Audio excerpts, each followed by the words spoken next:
डेब्ट इंस्ट्रूमेंट पढ़ रही थी, obligation that require issuer to repay the borrowed amount, typically with interest. Example, bond, loan, debt instrument, obligation that requires the issuer to repay borrowed amount, typically with interest. Bond, long-term security issued by corporation or government, promise periodic interest payment and return the principal at maturity. Debenture, unsecured debt instrument backed only by the credit performance of the issuer. Issuer commercial paper, short-term unsecured promissory notes issued by the company to finance short-term liability. Please simple भाषा में बताइए क्या होता है ये।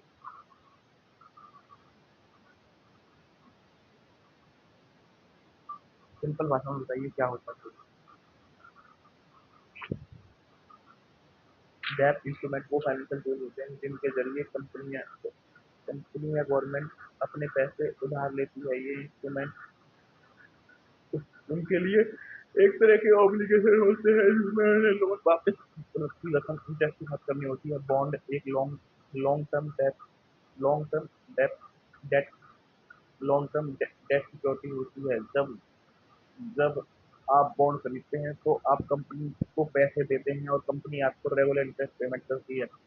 जब bond maturity तक पहुंचता है तो कंपनी आपको प्रिंसिपल प्रिंसिपल वापस करती है। डिवेंचर एक अनसिक्योर्ड डेट इंस्ट्रूमेंट है, मतलब इसमें कोई स्पेसिफिक एसेट या प्रॉपर्टी नहीं होती जो कंपनी को गारंटी करते हैं। सिर्फ डिवेंचर कंपनी की क्रेडिट वर्थिनेस पर डिपेंड करता है। कमर्शियल पेपर यह एक शॉर्ट टर्म डेट इंस्ट्रूमेंट है जो कंपनी अपनी शॉर्ट टर्म लायबिलिटी को पूरा करने के लिए इशू करती है। इसका ड्यूरेशन यूजुअली 1 साल से कम होता है। इन सब कंपनी या ऑर्गेनाइजेशन जो पैसे उधार लेती है उनका डिफाइंड पीरियड के बाद इंटरेस्ट के साथ टोटल जो हम ये पढ़ रहे हैं ये फाइनेंशियल इंस्ट्रूमेंट है। इनको बेचा या खरीदा जा सकता है इजीली।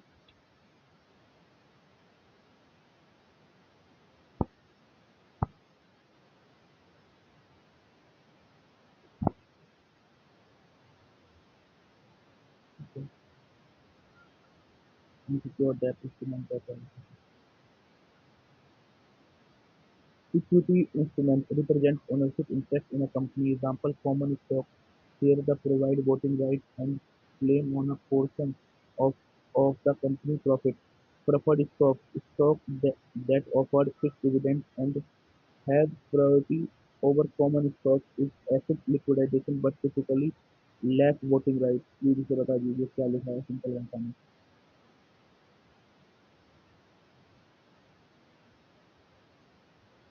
इक्विटी इंस्ट्रूमेंट वो फाइनेंशियल टूल होते हैं जो किसी कंपनी की ओनरशिप को दिखाते हैं। इसका मतलब है कि अगर आपने इक्विटी इंस्ट्रूमेंट खरीदा है तो आप कंपनी का हिस्सा हैं। कॉमन स्टॉक एक टाइप का इक्विटी इंस्ट्रूमेंट है। अगर आप कॉमन स्टॉक खरीदते हैं तो आपको वोटिंग राइट मिलती है, मतलब आप कंपनी के इम्पोर्टेंट डिसीजन में वोट कर सकते हैं। आपको कंपनी के प्रॉफिट का हिस्सा भी मिल सकता है डिविडेंड के रूप में। प्रेफर्ड स्टॉक ये इक्विटी इंस्ट्रूमेंट है लेकिन इनमें कुछ डिफरेंस होते हैं। कुछ डिविडेंड मिलता है जो कॉमन स्टॉक के कंपेरिजन में पहले से दिया जाता है। मतलब अगर कंपनी को प्रॉफिट हो तो पहले प्रेफर्ड प्रेफर्ड स्टॉक होल्डर को डिविडेंड मिलेगा।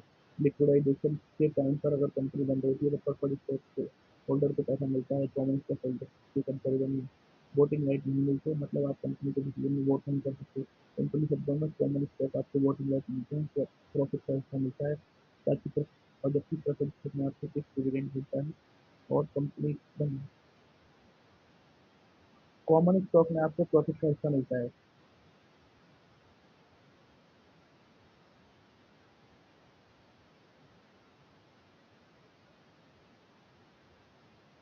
रिलायंस रिलायंस इंडस्ट्री अपने एक शेयर पर कितना डिविडेंड देती है? डिविडेंड देती है।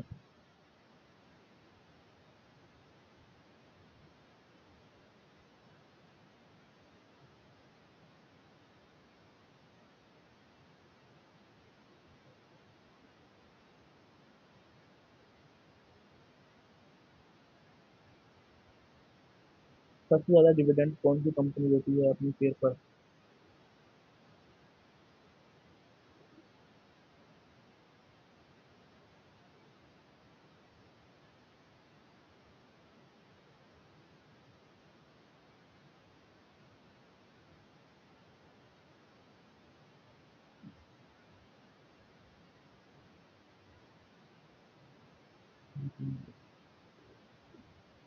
और इंडिया और इंडिया ने साथ दिया था।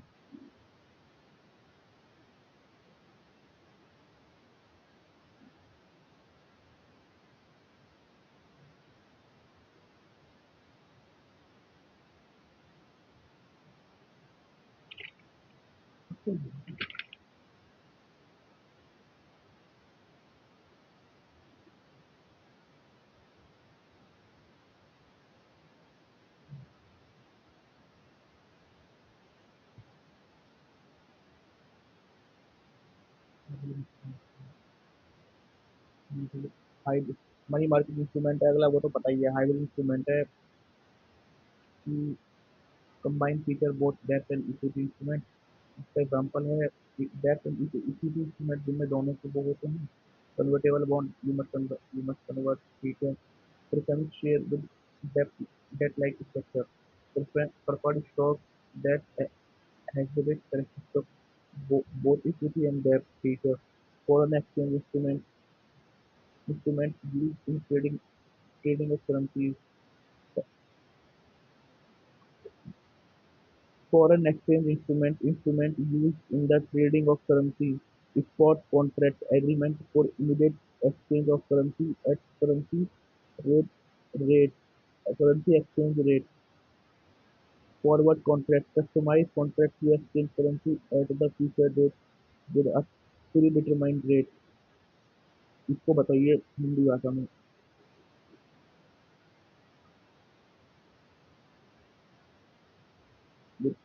तो एक ऐसा समझौता होता है जिसमें मुद्रा को तत्काल आदान प्रदान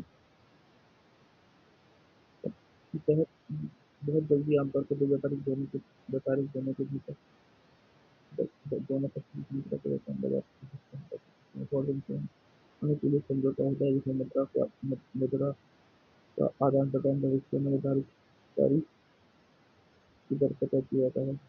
ये निर्णय निश्चित समय अवधि 30-90 दिन के लिए उपयोग प्रकार कॉन्ट्रैक्ट का उपयोग वेबसाइट, ठीक है। एक्सचेंज ट्रेड फंड,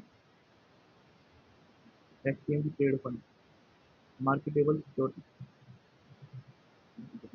को index commodity, marketable security that track and index commodity sector assets baskets are traded on the stock. Equity ETF, gold ETF, silver ETF recently introduced in India, savings, debt ETF invest in government and corporate bond, international ETF track global indices and foreign assets, ठीक है। अब देखते हैं आगे वाला।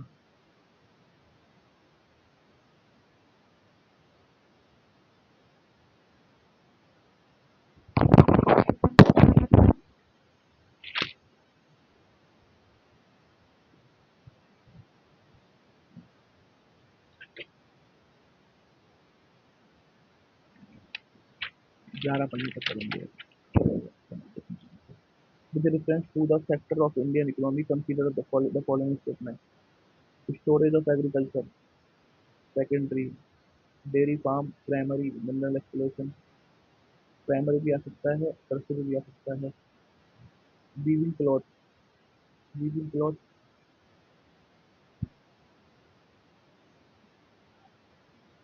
Primary भी आ सकता है। हाँ, सेकेंडरी भी आ सकता है। प्रोडक्शन तो हो रहा है, देखते हैं क्या आंसर दिया भाई ने इसका।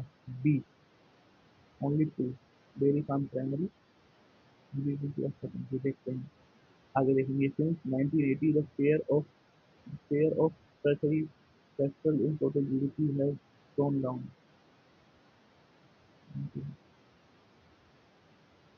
इंक्रीज हुआ है 1996 में सभी सेक्टर को बढ़ाई 10%।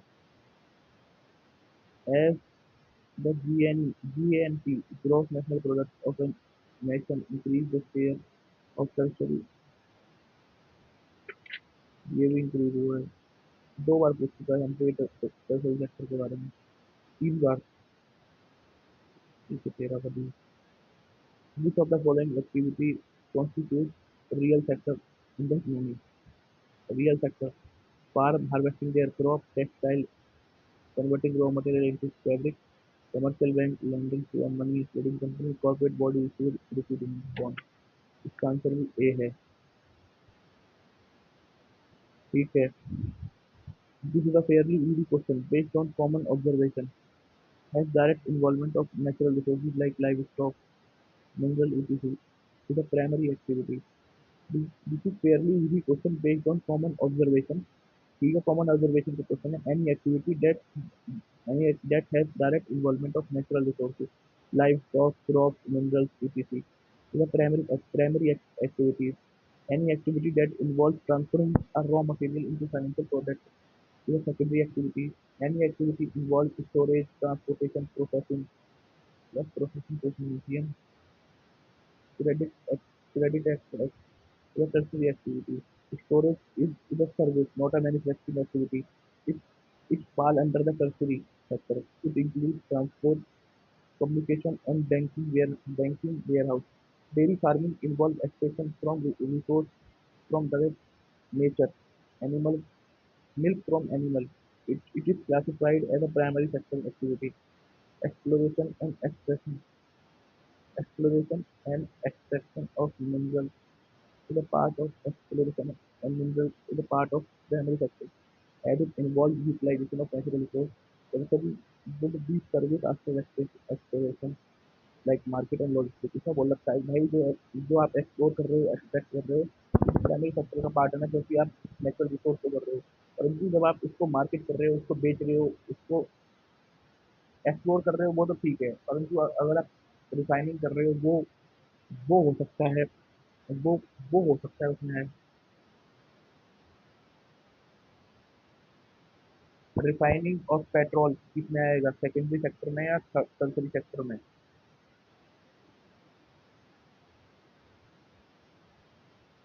हाँ, सेकेंडरी में आएगा, प्रोडक्शन हो रहा है ना। Converting yarn into fabric in a manufacturing is the secondary। ये ठीक था मैंने। मिनरल एक्सप्लोरेशन प्राइमरी में आएगा, डेयरी फार्म प्राइमरी में आएगा, स्टोरेज टर्सरी में आएगा। Thank you. Sector of the sector of the Indian economy classification based on nature classification based on nature of economic activity। There are there are three major sectors of the economy. Primary sector. This includes all activity that involves direct use natural resources. The output of this sector is in the form of natural good। जो natural से जुड़ा हुआ है वो primary में आएगा। It include agriculture, dairy farm, fishing, forestry and mining. Secondary sector. This sector transform raw material from primary sector to finish good to manufacturing. जिसमें ये प्राइमरी सेक्टर का जो गुड होता है उसे फिनिश गुड में कंप्लीट करता है। Include sugar production from sugarcane, weaving cloth from cotton, making brick, pottery, factory based production. ठीक है। Tertiary sector. This sector does not produce goods but provide essential service, health, health production exchange. It supports both primary and secondary sectors. Examples include transport, banking, communication, storage, insurance, education, medicine, and legal service। Medicine banana prime secondary में आएगा, घर बनाना primary sector में आएगा या secondary sector में आएगा?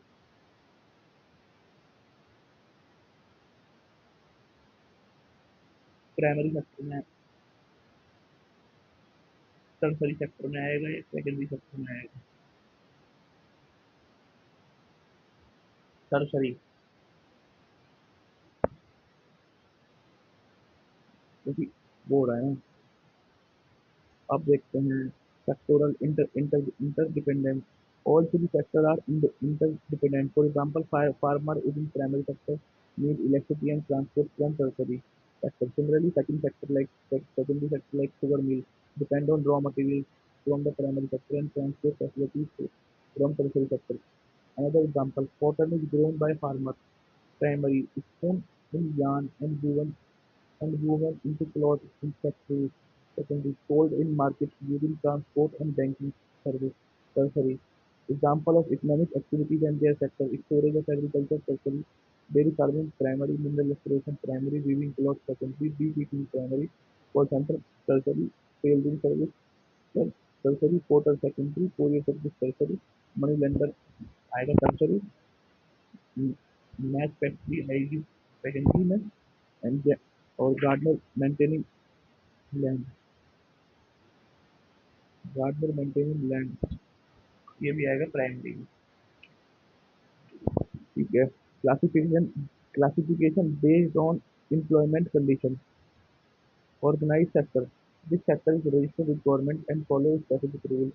Enjoy job security, fixed working hours, paid leave, provident fund, and social security benefits. Example include government office, registered private companies, unorganized sector. This sector is largely outside government regulations. Jobs are insecure, wages are low, workers do not get social security. Examples include agriculture labor, street vendor, construction site worker in small groups.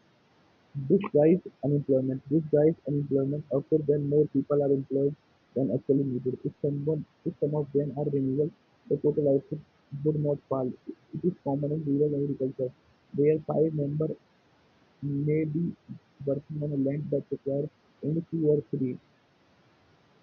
This also occurs in urban formal informal service, where people do small odd jobs they require that they, that they require full-time engagement. It is called it is also called unemployment, under underemployment or hidden employment.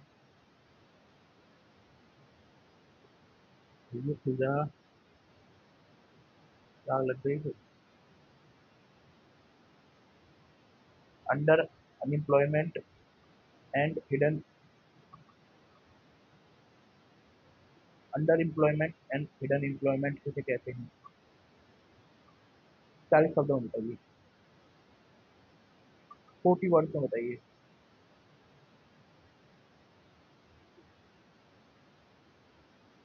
Under employment की स्थिति बाधित है जब व्यक्ति पूरी तरह अपनी योग्यता और कौशल क्षमता का उपयोग नहीं कर पाता और उसका काम अस्थायी, कम वेतन, उससे कम महत्वपूर्ण होता है।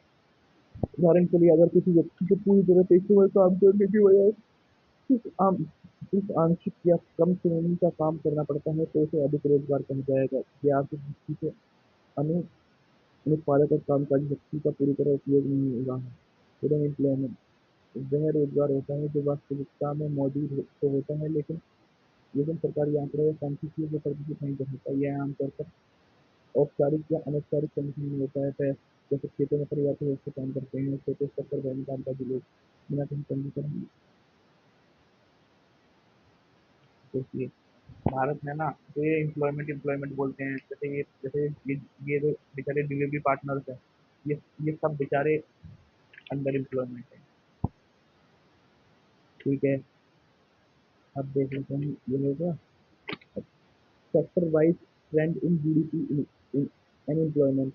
Service sector now contributes most in GDP. However, majority of population is still employed in the primary sector. This mismatch indicates underemployment. Agriculture. Between 1973 to 2003, GDP from service increased more than 11 times, from industry 8 times, but agriculture only 3 times. Yet the share of worker remained highest in agriculture, pointing pointing to disguised unemployment। देखो यार, तो 20 साल के अंदर वो 11% बढ़ी, वो 8% बढ़ी, उसके बाद 3% बढ़ी। सबसे यार लोग उसी में काम करते हैं, तभी तो बेचारे वो हैं। जब सबसे कम पैसा है, उस सबसे ज्यादा लोग आपके यहाँ काम कर रहे हैं, तो पैसा तो आपके पास वैसे ही कम होगा। ये बात वैज्ञानिक वाले लोग समझ सकते हैं, और मेरे जैसे लोग, ज्यादा आम व्यक्ति के ये सिस्टम है। Gross GDP and final good definition. It is a money value of all final goods and services produced within the domestic territory of a country during a particular year. It, it includes production of all three sectors: primary, secondary, tertiary. It is used to measure total economic output of a country. GDP is flow concept, not stock. It measures over a period, not specific point. Final versus intermediate goals. Final good meant for final use by the consumer or producer, not used for further production. Their value is counted in GDP. Intermediate is used in input in a production of final good, not for final consumption, not including in GDP separately because their value is already embedded in final good. Double counting trap. If intermediate good and final good are included in GDP, then value gets counted multiple times, artificially inflating GDP. Concept of value. Concept of value. GDP use monetary value, price multiply quantity, not physical quantity. Example, 10,000 coconut plus 10,000 plus 1,000 shirt is meaningless. Uniform valuation in currency allows proper aggregation ensures different goods and service. ये पढ़ते हैं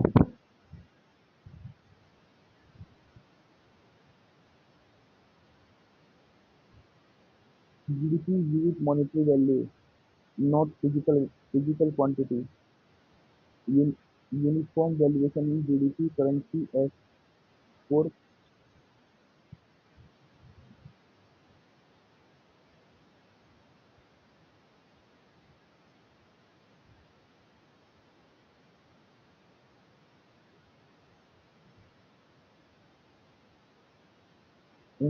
in currency allow for proper aggregation across different goods and services. Please simple भाषा में बताइए क्या बोलिए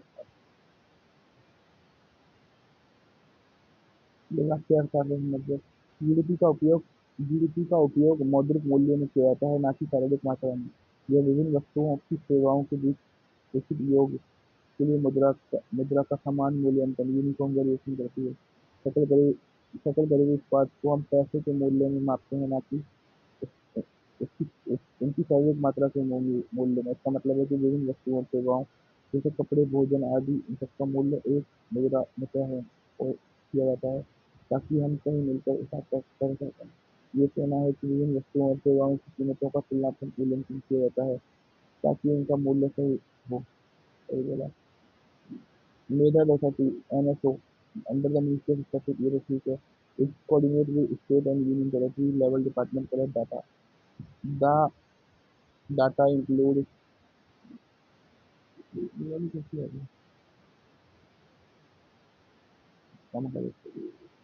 the data includes total production, market price, and sector-wise input.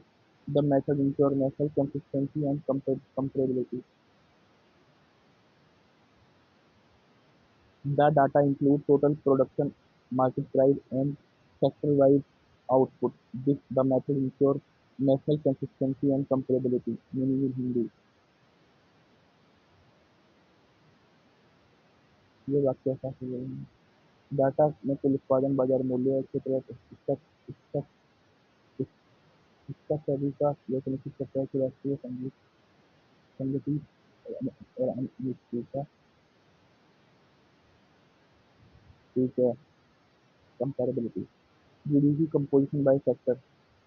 GDP includes final output stream value. Primary sector agriculture, mining, system.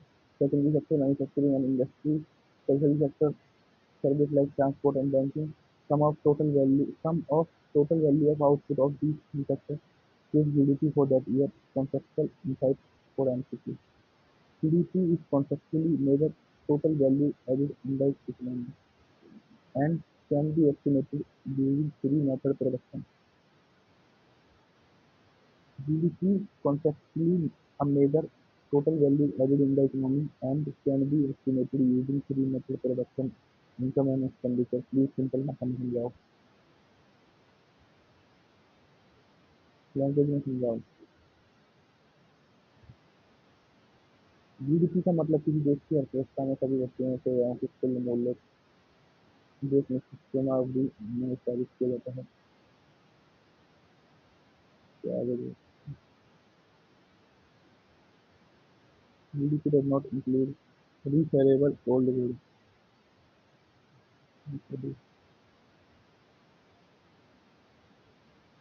GDP does not include resellable old goods. Example second-hand car as they were not produced in current year.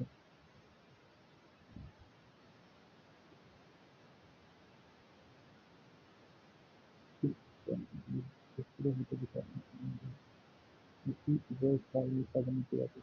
हम GDP की बात करते थे तो नया सामान किया हम मान लीजिए जैसे करते हैं सब काम की वजह से पहले किसी बात नहीं। और सेकंड हैंड कार से जैसे किसी ने बेची है और बेचने वाले ने कुछ पैसा कमाया होगा वो तो सर्विस सेक्टर में आएगा उसे तो इंक्लूड किया जाना चाहिए ना।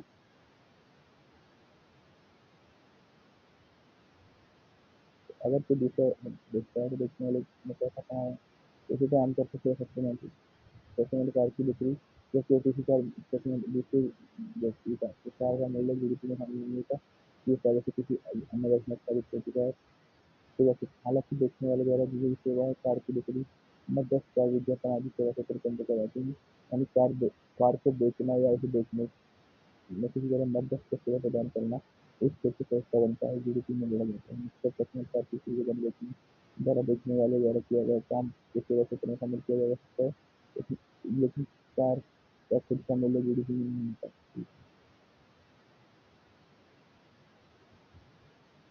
अगर मान लो किसी सेकंड हैंड कार की वैल्यू बढ़ जाए कि पहले 5 लाख में खरीदी थी उसने है ना और आज आज वो 10 लाख में बेच रहा है तो उसे जीडीपी में जोड़ा जाएगा ना। 5 लाख की वैल्यू बढ़ गई ना।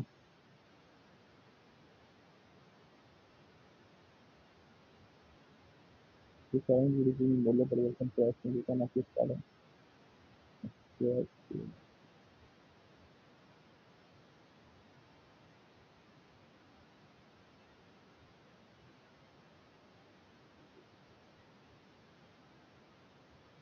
ठीक है। सेकंड बार जीडीपी डज नॉट इंक्लूड उनके डोमेस्टिक वर्क मुझे पता है मैंने उसकी ट्रांजेक्शन किया। GDP include service like education transport and legal service. GDP is a tertiary based within border not nationally based। GDP geographical है और जीएनपी नेशनल है एग्जांपल रीच टू डिस्ट्रिक्ट। ठीक है ये तो समझ सिंपल सी बात है reach to farmer sale reach to flour mill flour to biscuit company biscuit companies sold in market. Only biscuit value is counted GDP. Example 50 where we not avoid double counting. Example coconut plus fat is invalid. Adding 1000 coconut plus 100 fat make no sense. GDP solves this calculated the money value both. Common tricky question. GDP includes all goods produced in the economy. Wrong. GDP includes only final goods, not all goods. Thank you. Final good. GDP higher GDP always means better level for money. ठीक है। GDP include both good and service. ठीक है। GDP service annually with data from all sector. ठीक है। ठीक है।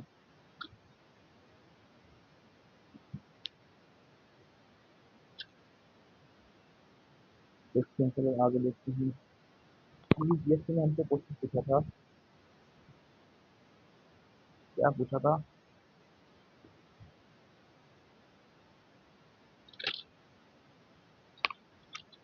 कि ना कि सस्टेनेबल एविएशन फ्यूल के लिए कौन सा फीड स्टॉक इनमें से यूज कर सकते हैं।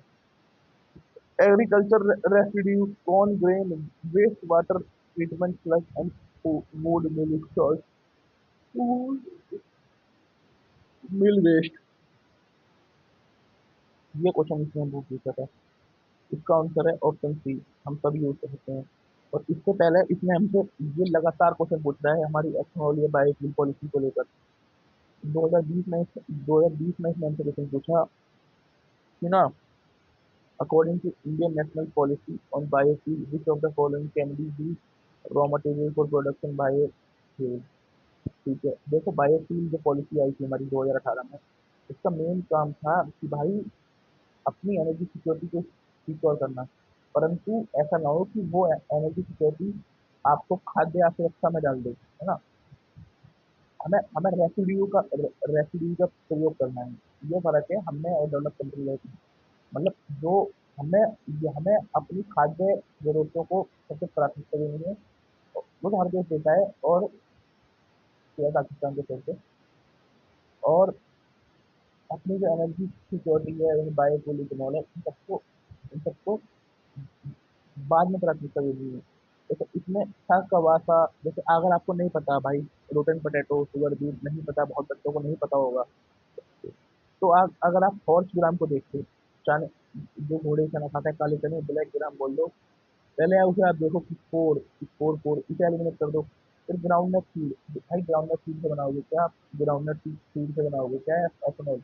यहाँ सरकार तेल के लिए यूज करने के लिए तड़प रही है नहीं। सरकार चाहती है कि भैया बाहर से हम अपने खाद्य तेल का आयात को कम करें, और आप ग्राउंडनट इससे वो बनाओगे, ऐसा है अभी। और उससे पहले इन्होंने हमसे पूछा था पाम ऑयल इज नेटिव। भाई palm oil central and west Africa का नेटिव है, ना कि यहाँ का नेटिव है। तो पहले ऑप्शन को हटा दो, आप तो पहले ऑप्शन को हटाते हो तुरंत एलिमिनेशन टेक्निक को यूज करके आप दो आप बी ऑप्शन तक पहुंच जाते हो। Palm oil can be use to produce biofuel, बिल्कुल यूज होता है भाई पाम ऑयल। जब जब रिमेनिंग कुकिंग ऑयल यूज होता है बायोफ्यूल में, पाम ऑयल की सर्विस अलग चीज है। The palm oil is a raw material for some industries in in producing lipstick and perfume, ये भी बात है, सम इंडस्ट्रीज है। अब उसके आगे पूछा है 2014 में, मेज can be use production of starch oil especially from maize can be feedstock of bio, ठीक है। ये तो यूज हो सकता है। Alcoholic beverage can be produce by using milk, ठीक है। यहाँ देखो यूपीएससी कितना आगे है, यूपीएससी बारह बाकी स्टेट यूपीएससी से या यूनिवर्सिटी से कितना आगे है। 2014 में ये क्वेश्चन पूछा है, 2014 में, आज नहीं, 2014 में। क्योंकि आज इंटरनेट है, हर चीज अवेलेबल है, हर चीज की वीडियो बन रही है, इतना दिक्कत है, डिजिटल इकोनॉमी इतनी बूम कर चुकी है, आपका इंफॉर्मेशन सेक्टर इतना बूम कर चुका है, सबको पता है ना। परंतु जो जैसे जैसे बाकी एग्जाम है, वो इस क्वेश्चन तक आज भी नहीं पहुंच पा रहे। बाकी एग्जाम इस क्वेश्चन तक आज आज भी नहीं पहुंच पा रहे, तो यूपीएससी 2014 में पूछा है। और इसमें कोई इसमें फैक्ट वैक्ट नहीं दिया, कॉन्सेप्ट दिया है, और सेट पैटर्न है। ऐसा भी नहीं है कि कोई बहुत ज्यादा हुआ हो। तो मुझे पहले लगता था, अब जो है, अब मैं ये कहना चाहूंगा कि पीवाईक्यू पे पकड़ बनाओ, पेपर निकल जाएगा। और कुछ मत सोचो, पीवाईक्यू पे पकड़ बनाओ, अच्छा कंटेंट पढ़ो, बार बार रिवाइज करो, पीवाईक्यू पे पकड़ बनाओ, पेपर निकल जाएगा। अब देखते हैं, sustainable aviation fuel is a next generation biofuel design to replace and supplement conventional jet fuel. Simple सी बात है, सस्टेनेबल एविएशन फ्यूल है, वो नेक्स्ट जनरेशन बायोफ्यूल है। डिजाइन किया गया है, क्यों डिजाइन किया गया है? ताकि रिप्लेस कर सके।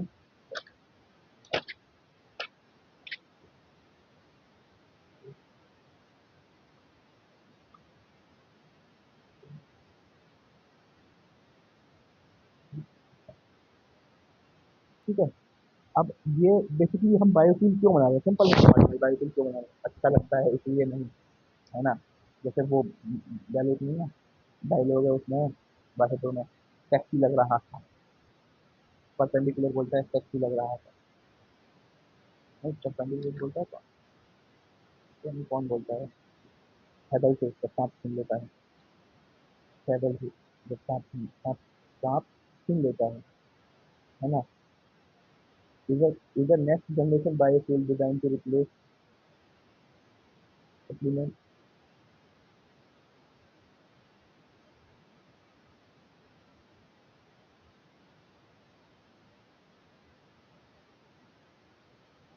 ठीक है। Primary goal to reducing lifestyle greenhouse gas emission and from aviation sector, one of the fastest growing source of CO2, not only CO2 green house gas.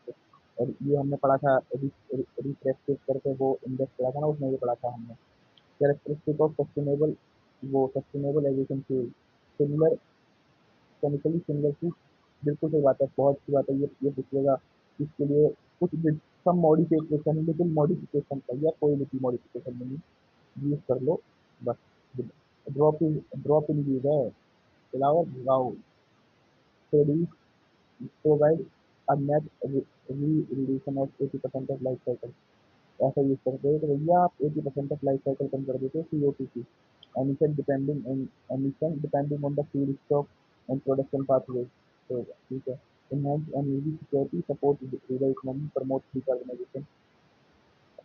Of aviation and heart की aviation. देखिए मैं एक बात बताऊँ तुम्हें, अगर भारत जो कोई भी देश बायोफ्यूल बनाने लग गया, है ना, और मैं बता रहा हूँ उस देश की शांति हो जाएगी। जैसे ये जो ये गल्फ कंट्रीज हैं, गल्फ कंट्रीज जो 3-4 जो ये ऑयल सेलिंग कंट्रीज है, ये कंट्री टोटली जो इन्होंने खुद को डेवलप किया है, ये ऑयल के बेस पर डेवलप किया है। मतलब जो इन्होंने पेट्रोकेमिकल इंडस्ट्रीज के बेस पर खुद को डेवलप किया है। अगर भारत जो फंड बनाने लग गया है, जैसे आगे हम पढ़ेंगे elder third generation biofuel highly contention grow on non arable land and waste water potential to produce SAF through liquid extraction and HEFA for for hydrothermal liquefaction। यही बनाने लग गया और हम इसी को चलो खुद को यूज करने लग जाए हम। ऐसा तो बहुत मुश्किल होगा कि हम मतलब बेसिकली हो तो जाएगा पर टाइम लगेगा कि हम पूरा का पूरा अपना ही यूज कर रहे हैं। तो बता रहे हैं भारत से बहुत आगे हो जाएगा। मैं एक बात बताऊँ, हम लोग चाहे ना, जैसे इंडियन सब कॉन्टिनेंट अगर सही तरीके से मिलकर काम करता है, भारत पाकिस्तान बांग्लादेश नेपाल भूटान, ये सही सही तरीके से मिलकर काम करते, आज हम लोग अलग ही तरीके से अलग ही कहीं पर हो सकते थे। हम लोगों ने मतलब डेवलपिंग नेशन है, पहले पुअर नेशन थे, फिर भी हम लोगों को मजबूरी बस इतना इतना स्पेंड करना पड़ गया डिफेंस में। सोचो अगर हम ये जैसे हम एक $80 बिलियन इन्वेस्टमेंट कर रहे हैं डिफेंस में, अगर हमारा यही 80 की जगह 40 होता तो हम ये $40 बिलियन एक्स्ट्रा कहीं और इन्वेस्टमेंट कर सकते थे, आर एन डी में कर सकते थे, स्किल में कर सकते थे, एजुकेशन सिस्टम में कर सकते थे। बट हमारी मजबूरी है और भारत शुरू से अच्छा देख रहा है। और भारत के जो पड़ोसी हैं, जैसे पूरा पाकिस्तान हो गया, वो बांग्लादेश हो गया जिसे हमने ही आज़ाद कराया था, वो आज हमको यहाँ दिखा रहा है। और ये देश बहुत जल्दी गिरने वाले हैं। ठीक है, अब देख लिया हम ये provide approved as feedstock for as production can be can be SAF can be produced from wide range of renewable and non-fossil based feedstocks, which are broadly classified agriculture and forestry residues। चावल की भूसी से बनता है Royce Bryan oil, वो भी मस्त है। चावल की भूसी से बन सकता है राइस हट, बीट बीट प्रो, गेहूं के गेहूं के उससे बन सकता है, शुगर केन के बागेट से बन सकता है, कॉर्न स्टोवर से बन सकता है, गुड़ गुड़ वेस्ट से बन सकता है, सौ दस से बन सकता है, rich in cellulose and hemicellulose and lignin, usable in thermochemical and biochemical process. Simple सी बात है, थर्मोकेमिकल एंड बायोकेमिकल प्रोसेस का low low land use effect and abundance in developing countries. Low land use है और impact और abundant और developing country में तो बहुत है, पॉपुलेशन इतनी ज़्यादा है। आपको अपना रेसिड्यू वेस्ट को देना है। आप सोचो जो जो यहाँ पे पराली जो पंजाब में पराली जलाई जाती है, अगर इसकी जगह ये सब हमें देने लगे हैं तो कितना मजा आ जाए। Municipal solid waste include sorted household waste, है ना, हाउस होल्ड वेस्ट ले लो, प्लास्टिक ले लो, ऑर्गेनिक मैटर ले लो, बीच gasification and Fischer crop crop synthesis. वहाँ पर थर्मोकेमिकल एंड बायोकेमिकल था, यहाँ गैसिफिकेशन है and Fischer crop crop synthesis. Convert urban waste challenge into renewable fuel energy. यार आप पर डिपेंड करता है आप उसे कैसे करोगे। भारत के सामने ये है, भाई भाई अर्बन वेस्ट है भाई, इतना कूड़े का पहाड़ लगेंगे भाई, इसका बायोफ्यूल बनाओ ना। सिंपल सी बात है। अर्बन वेस्ट में तो आपको कुछ मांग के भी नहीं लाना, चलो किसानों को कुछ पेमेंट तो करनी है, और इसमें तो कोई भी नहीं करना पेमेंट, कोई पेमेंट नहीं करना। तो किसानों को पेमेंट करना तो अच्छी बात है, अपने ही हाथों को मजबूत करने की तरह है। Waste oil fat and grease, cooking oil tallow tallow होते हैं जो ट्री से निकलते हैं, येलो ट्री। ठीक है, यूज HEFA हाइड्रो, इसमें hydro process ester and fatty acid, one of the most mature and commercial additive technology. अब वेस्ट ऑयल और फैट एंड ग्रीस में यूज होती है hydro process ester and fatty acid. अब हमने तीन तीन वो पढ़ ली, बायोकेमिकल बायोथर्मल, एक हमने पढ़ा gasification and crop crop Fischer करके पढ़ी थी, इसको प्रेशर प्रेशर प्रेशर ड्रॉप करके पढ़ी थी। एक हमने पढ़ा hydro process ester and fatty acid, ये हमने पढ़ा, ये 4 चीजें पढ़ ली। जो तुम्हारा हाइड्रो हाइड्रो प्रोसेस है, एस्टर एंड फैटी एसिड है, ये सबसे मस्त है, सबसे ज्यादा मतलब सबसे ज्यादा मजाक की है, सबसे ज्यादा कमाल ये करती है। एनर्जी क्रॉप, एक तो जाट है, एक कैमल है, एक कोंगा है, एक कौन है। जाटरा, एक जाट है, एक कैमल है, एक कोंगा है, एक तुम्हारा एक तुम्हारा कौन है। Can be converted to SAS via alcohol to jet and sugar to jet pathway. Alcohol to jet and sugar to jet pathway। हमने 5 प्रोसेस पढ़ लिए। पहला हाइड्रोकेमिकल बायोकेमिकल, दूसरा दूसरा पढ़ लिया हमने गैसिफिकेशन एंड तुम्हारा फिशर क्रॉप, है ना, ठीक है। चौथा पढ़ लिया हमने hydro process to ester and fatty acid, hydro process ester and fatty acid. फिर हमने पढ़ा alcohol to jet and sugar to jet, है ना, L sugar to jet pathway concern with exist over land use and food and fuel. मतलब अगर आप specially energy crop उगा रहे हो, स्पेशली इंडिया लाइक कंट्रीज में जिसकी जिसकी इतनी पॉपुलेशन है, तो फिर तो वो अलग स्कीम है, लेकिन भारत में ये थोड़ा मुश्किल है। एल्गल एल्गल ग्रीन, यार अगर ये क्रॉप राजस्थान में रही है तो कितना मजा आएगा रेगिस्तान में।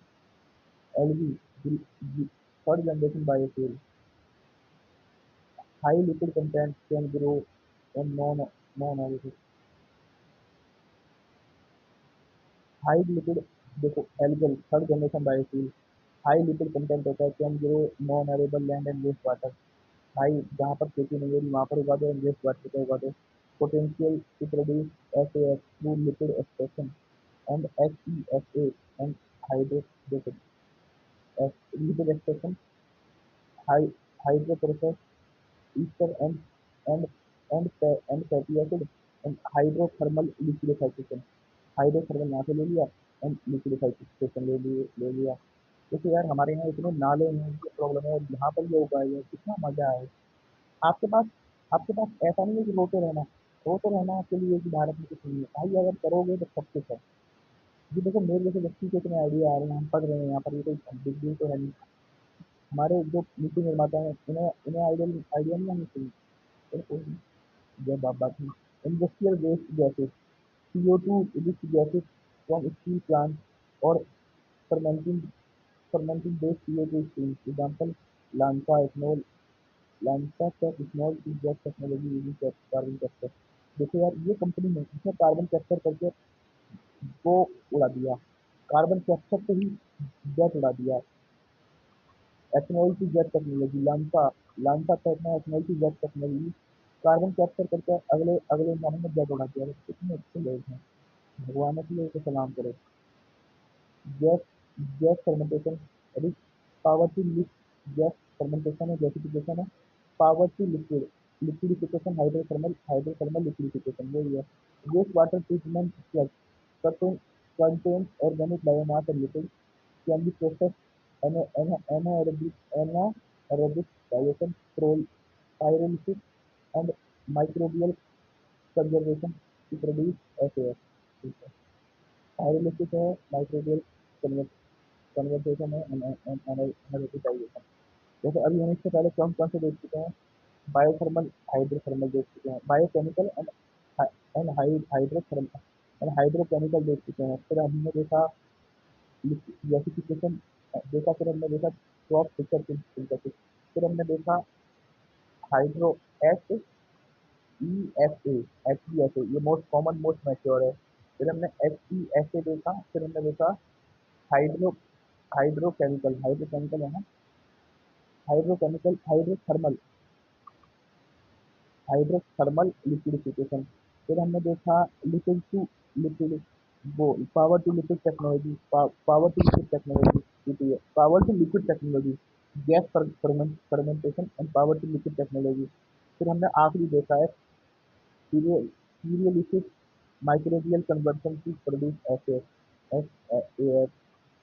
Via anaerobic digestion, key production pathway technology route, hydroprocessed ethyl and fatty acid, Fischer tropes synthesize to gasified biomass. Jet to alcohol, sugar to alcohol. नहीं, sugar to jet to sugar. Sorry, alcohol to jet, sugar to jet. Catalyst hydrothermolysis. Power to liquid, renewable energy, renewable electricity plus CO2 plus hydrogen synthesis FAS. अब भारत सरकार की scheme चल रही है CORSIA aim to offset and reduce CO2 emission from international aviation. CORSIA scheme चल रही है भारत सरकार की, स्पेशल FAS के लिए ही चल रही है। एक बार देख लेते हैं इसके बारे में। एक second,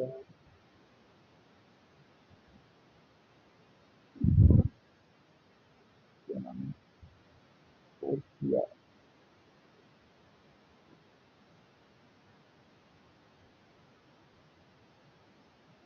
carbon offsetting reducing scheme for international aviation, civil aviation organisation, international civil aviation में लागू किया है। ठीक है, ठीक है, कार्बन क्रेडिट भी है, किया किस किससे लेकर 2035 तक। ठीक है, ये पहली बात तो international civil civil aviation organisation की स्कीम में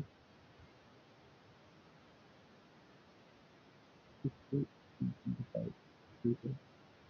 Indian sustainable fuel alliance has set goal to achieve 10% blend SAF blend with 2030। अब टारगेट याद कर लो, T20 नहीं है, एस एस एसएएफ 10 है 2030 तक। ठीक है, Indian biofuel policy encourages SAF development using non feedstock.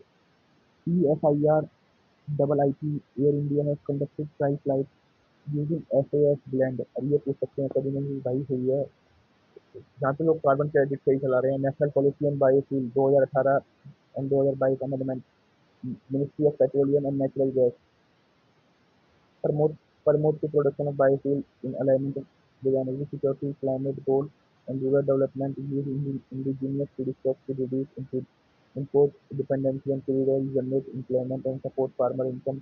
की फीचर कैरेक्टराइज बायोफ्यूल, हाँ तीन टाइप, 2008-18 की पॉलिसी में बायोफ्यूल को तीन में डिवाइड किया है। और थ्री जी में बायो सीएनजी है और एक और है, और ग्रीन हाइड्रोजन है। और पहले और पहले में तुम्हारा बायोडीजल है और एथेनॉल है। तीसरे में तुम्हारा बायोडीजल है और बायो एथेनॉल है। और तीसरे में एथेनॉल है, municipal waste municipal solid waste to drop in fuel. देखो, अब हमने bio bio ethanol and biodiesel पहले में, सेकंड स्टेज में तुम्हारा क्या है, सेकंड स्टेज में तुम्हारा वो है,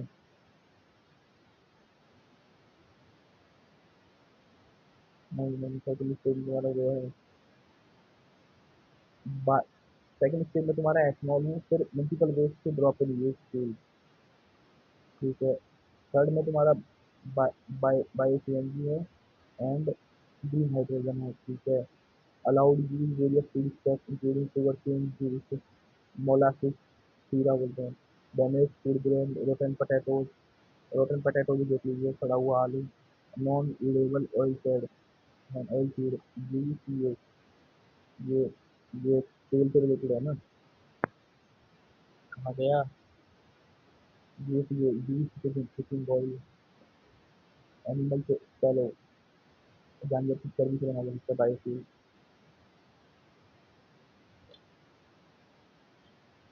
तो इनके लिए, है ना। अब हम, ये हो गया major amendment 22 20 2022, major 2022 amendment extend feedstock allowed for biofuel production.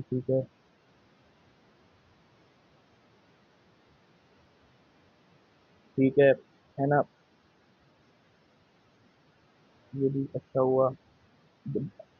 Ethanol E20 petrol achieve by 2026, पहले पहले 2030 था, 2025-26 था। Biofuel unit in special economic zone and export oriented unit.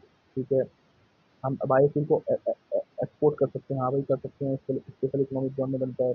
Permission to export biofuel in specific specific cases export कर सकते हैं। NDC recognition, national biofuel new member added in national biofuel coordination committee. नया नया member जोड़ा जाएगा। Intakes to boost make in India, Atmanirbhar Bharat, employment generation and import reduction, biofuel production and blending initiative, feedstock using cooking oil, using biofuel production and blending initiative, biofuel production and blending initiative, using UCO and non-edible oils, animal fat, algal oil,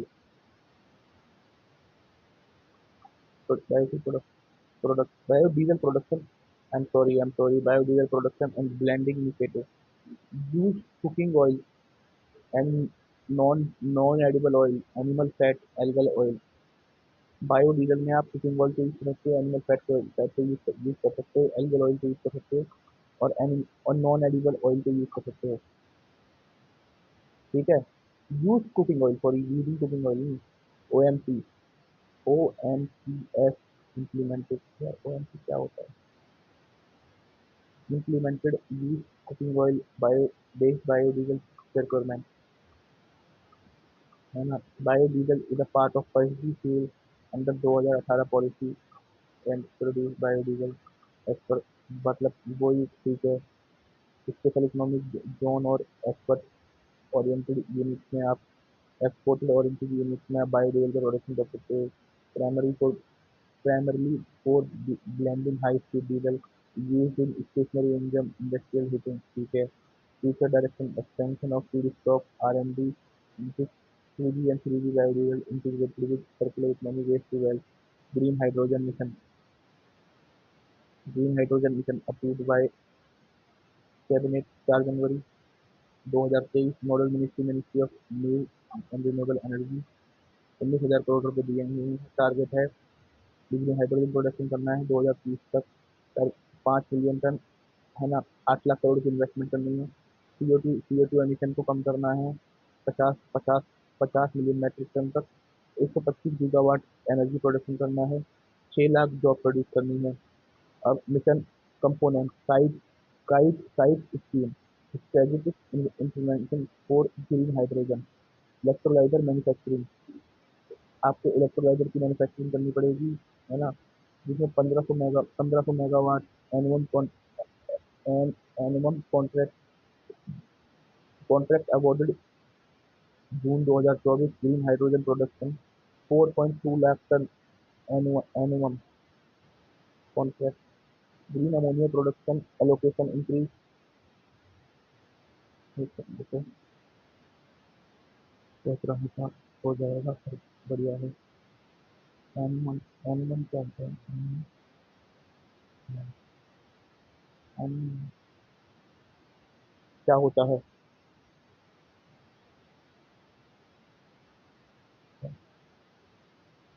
ठीक है,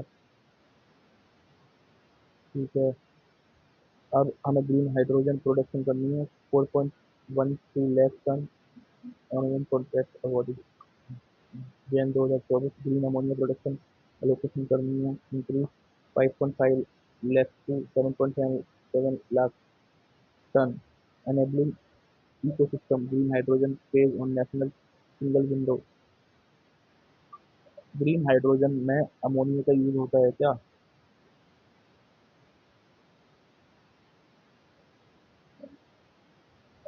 green hydrogen में ammonia का उपयोग संभावित रूप से हो सकता है। विशेष से अमोनिया उत्पादन में ग्रीन हाइड्रोजन का उत्पादन नवीकरणीय ऊर्जा से किया जाता है, सौर पवन। ठीक है,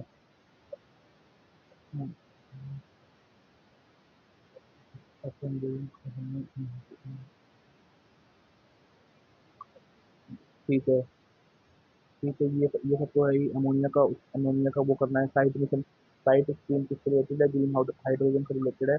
इसमें 3 टारगेट है। एक तो 1500 मेगावाट का इलेक्ट्रोलाइजर बनाना है पर एनम। एक तुम्हारा एक तुम्हारा अमोनिया का प्रोडक्शन करना है 5.5 लाख से 7.5 लाख तक। ग्रीन हाइड्रोजन बनाना है 4.12 लाख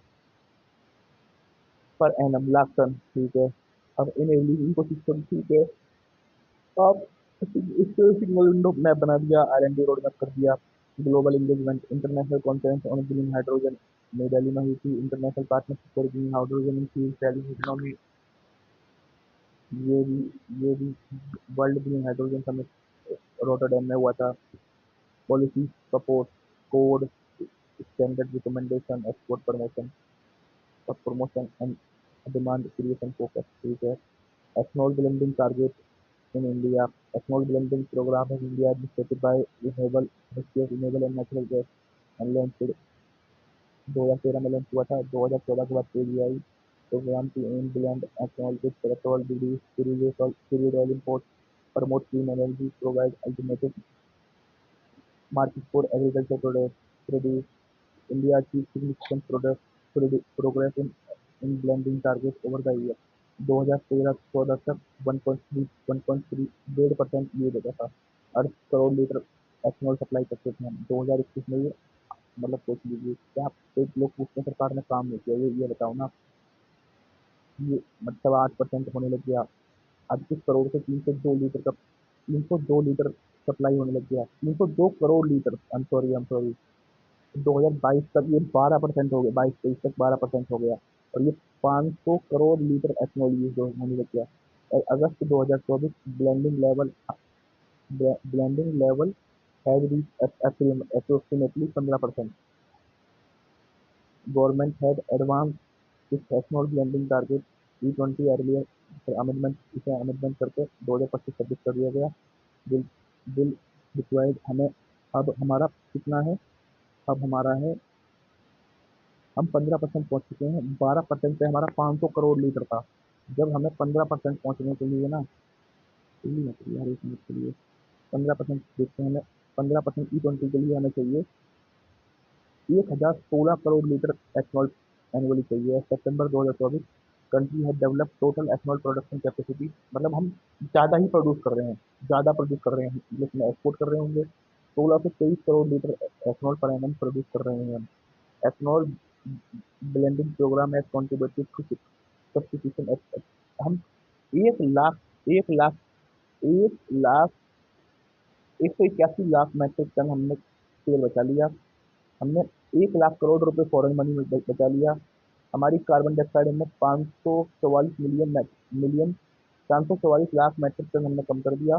और वो हमारा कितना था, वो हमारा कितना टारगेट है, ये ग्रीन हाइड्रोजन का टारगेट है 50 मिलियन मैट्रिक टन कम करना, है ना। यार क्या कमाल। It is also benefit farmer directly with oil market companies having paid approximately, मतलब 87,500 रुपए हम दे चुके हैं फार्मर को। यार मतलब सरकार का ये मान लीजिए, सरकार का मान लीजिए 25,000 करोड़ रुपए बच गया। Several enabling major has been implemented. Ethanol पे अब कोई बोलेगा एथनॉल पे कोई जीएसटी नहीं है भाई, 5% जीएसटी है। किसी भी स्टेट में जा सकते हैं under industry development regulation. Government has launch interest subvention scheme to enhance ethanol distillation capacity. Regular expression of interest are issued on OMC। OMC का क्या, OMC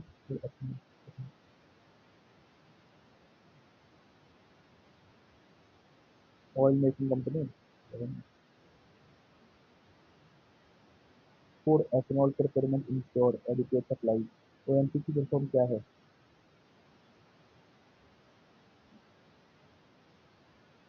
की फुल फॉर्म क्या है? ऑयल मार्केटिंग कंपनी, ठीक है। एथनॉल ब्रांडिंग प्रोग्राम इज की pillar of Indian energy transition under आत्मनिर्भर भारत, ठीक है। Thank you.